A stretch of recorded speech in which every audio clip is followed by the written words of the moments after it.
ওকে, তো হচ্ছে আমরা এখানে নাস্তা করলাম, নাস্তা করছি। এখন আবার আমরা যাত্রা শুরু করব বরিশালের উদ্দেশ্যে, তারপর হচ্ছে কুয়াকাটা। ওকে,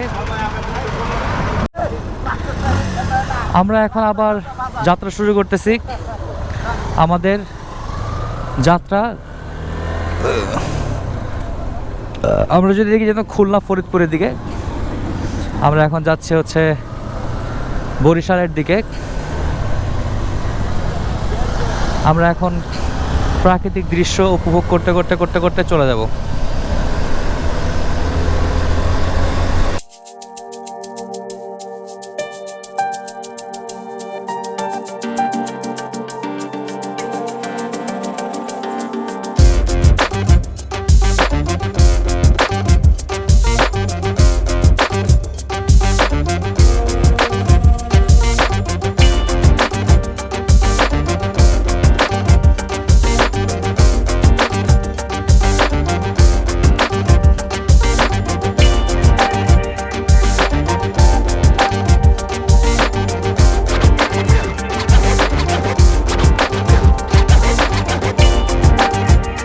আমি বরিশালে এর আগে কখনো রাস্তা দিয়ে যাওয়া আসা করি নাই। অ্যাকচুয়ালি আমি এর আগে যতবার মানে গিয়েছি, আসলে যতবার না, আসলে আমি একবারে গিয়েছিলাম কুয়াকাটা। সেটা হচ্ছে গিয়েছিলাম আমরা ওই সদরঘাট থেকে লঞ্চে উঠে, ওখানে লঞ্চে হচ্ছে বরিশাল, এবং বরিশাল থেকে বাই বাসে হচ্ছে গিয়েছিলাম ইয়েতে কুয়াকাটায়। তো এবার যেমন হচ্ছে পুরোপুরি হচ্ছে ইয়েতে যাচ্ছে, কি বলে হচ্ছে এটাকে, বাইক ট্যুর, মানে পুরোটাই রাস্তায় যাচ্ছি। সেহেতু রোড ভিউগুলো একটু ভালো করে দেখতে পাচ্ছি।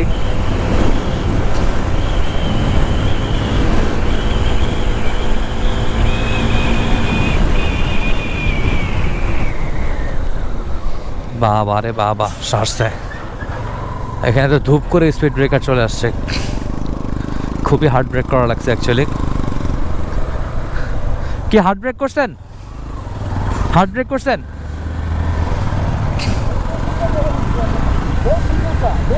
হ্যাঁ, অনেক উঁচা, অনেক। মানে এইখানে এত ইয়াতে হঠাৎ করে এত ইয়াটা দেওয়া উচিত হয় নাই। ওকে,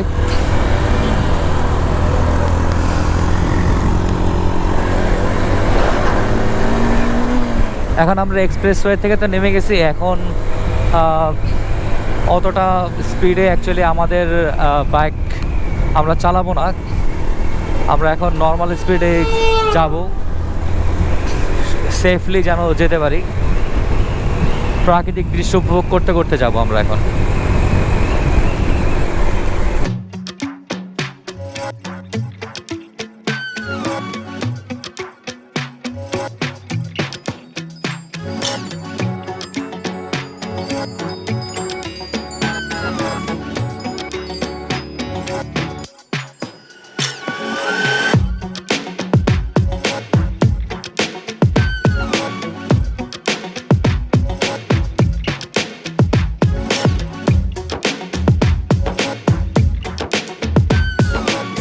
ওকে, যাত্রাপথে হচ্ছে প্রচুর বৃষ্টি শুরু হয়ে গেছে। এখন হচ্ছে আমরা হচ্ছে এখানে এই দোকানগুলোতে একটু আশ্রয় নিচ্ছি। আপনারা দেখতে পাচ্ছেন বৃষ্টি।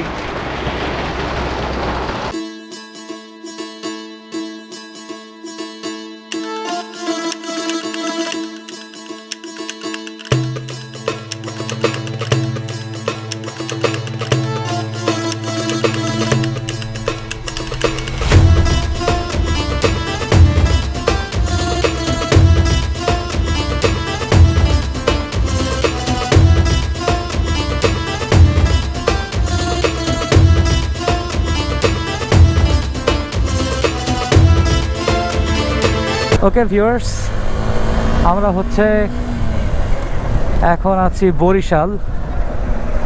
এখন এখান থেকে কুয়াকাটা যেতে সময় লাগবে আরও 3 ঘন্টা। সো বৃষ্টির কারণে আমি ওই যে জায়গায় ব্রেক দিয়েছিলাম ওই জায়গার পর থেকে বৃষ্টিটা কন্টিনিউ ছিল।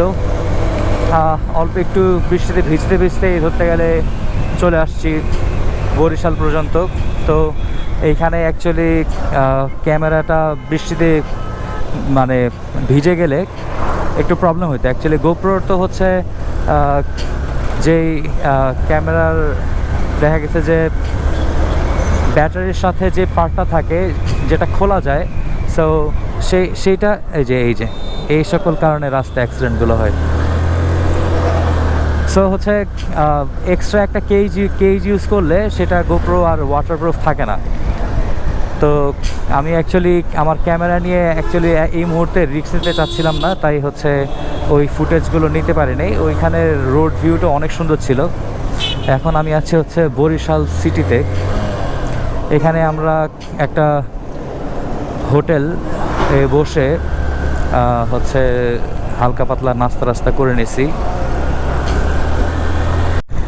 ওকে, সো হচ্ছে আমি এখন উঠছি পায়রা সেতুতে। স্বাগতম পায়রা সেতু, ওয়েলকাম টু পায়রা ব্রিজ। সো এই ব্রিজটা অনেক সুন্দর একটা ব্রিজ। সো আমি এখন এটার উপরে উঠতেছি। রোড ভিউটা অসাধারণ সুন্দর।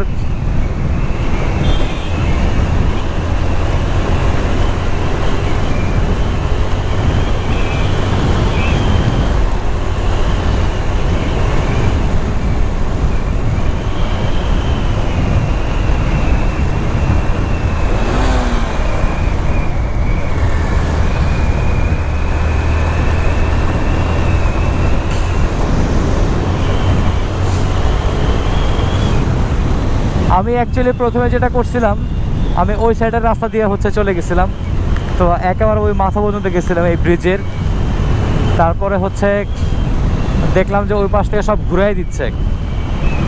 তো আবার ওই দিক দিয়ে এদিক দিয়ে আবার ঘুরে এসে পরে আবার হচ্ছে এদিক দিয়ে যাচ্ছি।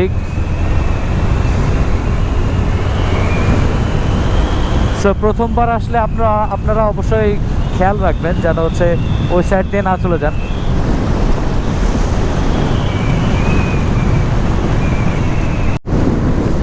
সো ভিউয়ার্স, যাচ্ছি সমুদ্রের খোঁজে। কুয়াকাটা একটি শান্ত সুন্দর সমুদ্র দেখতে। আমি এখন আছি হচ্ছে বরিশালে। এখন এটার যে আমি যে রাস্তাটা দিয়ে যাচ্ছি, এই রোডটার আশেপাশের ভিউগুলো অনেক সুন্দর। প্রাকৃতিক যে মানে দৃশ্যগুলো, এক পাশে কি সুন্দর ধান ক্ষেত, তারপর হচ্ছে একটু পর পরই দেখা যাচ্ছে একটা করে পুকুর, এরকম এই যে পুকুর, খুব সুন্দর লাগতেছে জিনিসগুলো দেখতে।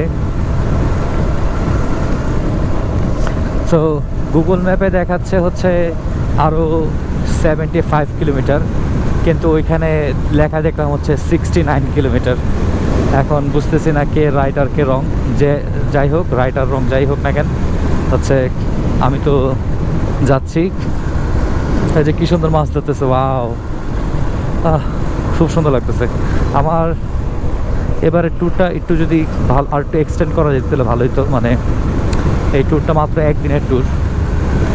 এই ট্যুরটা যদি আমি 3-4 দিন দিতে পারতাম তাহলে বোধহয় আরও সুন্দর অনেক কিছু উপভোগ করতে পারতাম। যাই হোক, প্রাকৃতিক দৃশ্য উপভোগ করতে করতে সামনের দিকে যাই।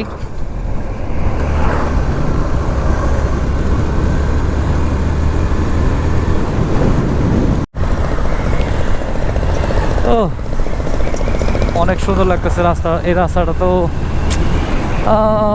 আমাদের দেশের যে এত সুন্দর প্রাকৃতিক ভিউ, জাস্ট বলার মতো না। ধান খেতে গরু ঢুকে গেছে, সব ধান খেয়ে হতেছে। এটা পরে যে ধানের ক্ষেতের মালিক সে আসবে লাঠি নিয়ে। অস্থির ভিউ।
জন্য অবস্থা প্রচুর বাজে হয়ে গেছে। তো হচ্ছে আমি হচ্ছে হ্যাঁ যাও একটু রাইট রাইট রাইট আচ্ছা ওকে ওকে। তো হচ্ছে ওদের সাথে হচ্ছে আমরা একসাথে বাইক রাইড করে আসছি। অ্যাকচুয়ালি খুব সুন্দরভাবে বাইক রাইড করে আমরা চলে আসছি, এই জন্য ওরা আবার অফার করলো আমাকে। সো এইখানে যেই মানে পরিবেশটা, এখানে হচ্ছে পায়রা তাপবিদ্যুৎ কেন্দ্র এদিকে, এই দিকটাতে পায়রা তাপবিদ্যুৎ কেন্দ্র এদিকে, এবং হচ্ছে এখানে অনেক সুন্দর একটা টং দোকান দেখা যাচ্ছে। আমি এখন এখানে যাব এবং এখানে গিয়ে চা খাবো। এখানে আশেপাশের পরিবেশটা এত সুন্দর, ওয়াও। এখানে হচ্ছে ইট খোলা আছে, ওয়াও, রাস্তাটা অনেক সুন্দর। সো আমি এখন যাই, গিয়ে হচ্ছে এক কাপ চা খাই। আসেন ভাইয়া।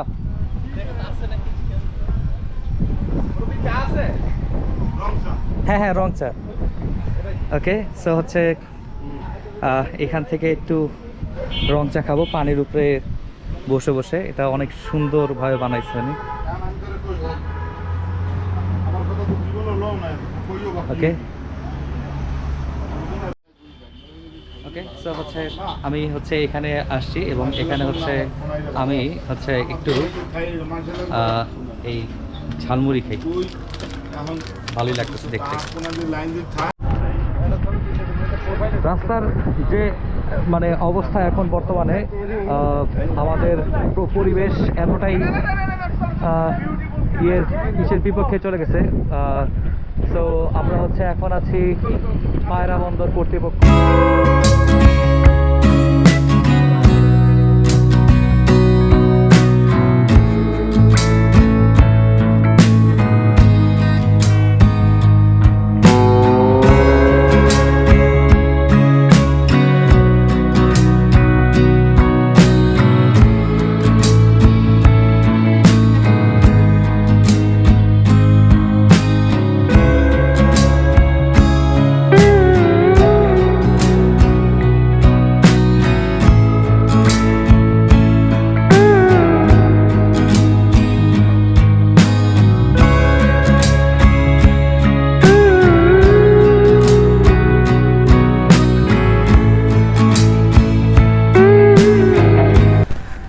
আবার আসবো ইনশাল্লাহ।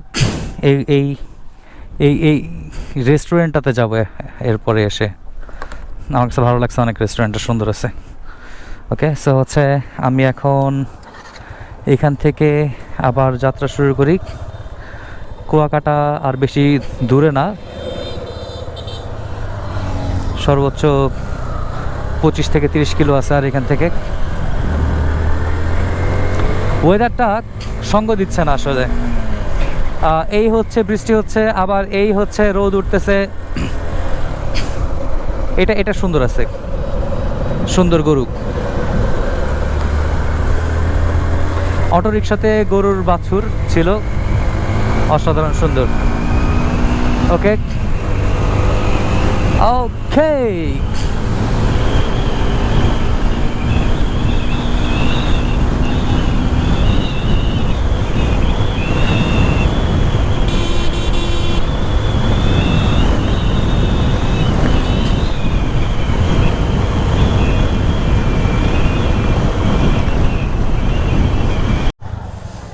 সো আমি হচ্ছে পৌঁছে গেছি কুয়াকাটা সমুদ্র সৈকতে।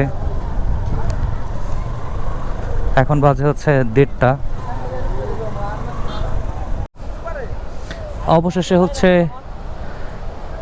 পৌঁছে গেছি কক্সবাজার না, কুয়াকাটা। হ্যাঁ, কুয়াকাটা সমুদ্র সামনে আসছি এখন আমি। মজার বিষয় হচ্ছে কুয়াকাটায় আমি আমার লাইফে ফার্স্ট যখন আসছি, তখন আমি কুয়াকাটায় এরকম সুন্দর ঢেউ দেখিই নাই। ওইটা অ্যাকচুয়ালি তখন হচ্ছে আসলে বর্ষার সিজন ছিল না, তাই হইতে পারে হচ্ছে আমি এরকম দেখি নাই।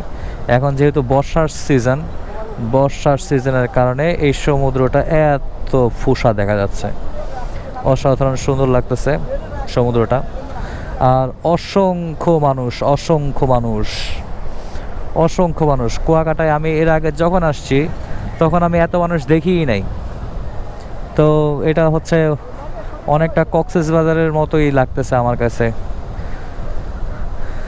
বিশাল সমুদ্র।